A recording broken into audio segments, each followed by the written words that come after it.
നടനും സംവിധായകനുമായ പൃഥ്വിരാജിന്റെ സംവിധാനത്തിൽ മോഹൻലാലിനെ നായകനാക്കി റിലീസ് ചെയ്യാൻ ഇരിക്കുന്ന L2 എമ്പുരാൻ എന്ന ചിത്രം റിലീസിന് മുൻപ് തന്നെ പലതരത്തിൽ ചർച്ചയാവുകയാണ്. പ്രീ ബുക്കിംഗ് പുഷ്പയെ വരെ വെല്ലുന്ന കളക്ഷനാണ് ചിത്രം നേടിയിരിക്കുന്നത്. ചിത്രത്തെക്കുറിച്ചും പൃഥ്വിരാജിനെക്കുറിച്ചും ഉയരുന്ന അഭ്യൂഹങ്ങളിൽ ഇല്ലുമിനാറ്റി എന്ന പദത്തിന് ആവർത്തനം കാണാം. ഇത് ആളുകൾ വെറുതെ പറയുന്നതല്ല, പറയിപ്പിക്കുന്നതാണ് എന്നതാണ് സത്യം.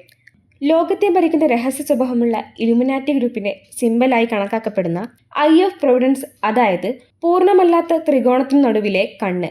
ഇത്തരം സിംബലുകൾ ട്രെയിലറിലും പോസ്റ്ററുകളിലും കാണാം. ഇതേക്കുറിച്ച് ചോദിച്ചപ്പോൾ പറയില്ല എന്നാണ് പൃഥ്വിരാജിന് മറുപടി. എമ്പുരാൻ എന്ന ടൈറ്റിലെ 2A എന്ന ലെറ്റേഴ്സ് മാത്രം എങ്ങനെ ചുവന്നു എന്ന ചോദ്യത്തിനും ചില രഹസ്യങ്ങൾ രഹസ്യങ്ങളായി തന്നെ ഇരിക്കട്ടെ എന്നാണ് പൃഥ്വിരാജിന് മറുപടി. ലൂസിഫറിലെ ചില സീനുകളും ഇലുമിനാറ്റിയുമായി സംയോജിച്ച് വായിക്കാൻ പറ്റുന്നതാണ്. മോഹൻലാൽ വില്ലനെ കൊല്ലുന്ന അവസാന സീനിൽ ഇലുമിനാറ്റിയുടെ രശ്മികൾ കാണാം. ട്രെയിലറിൽ മോഹൻലാലിന്റെ കയ്യിലെ മോതിരവും അതിലെ പക്ഷിയുടെ ചിഹ്നവും ഫ്രീ മേസൺസിന്റെ ചിഹ്നമായ മൂങ്ങയുടേതാണ്.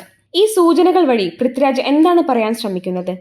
എമ്പുരാനും ലൂസിഫറും ഇലുമിനാറ്റിയും തമ്മിൽ എന്താണ് ബന്ധം? കണ്ടറിയാം.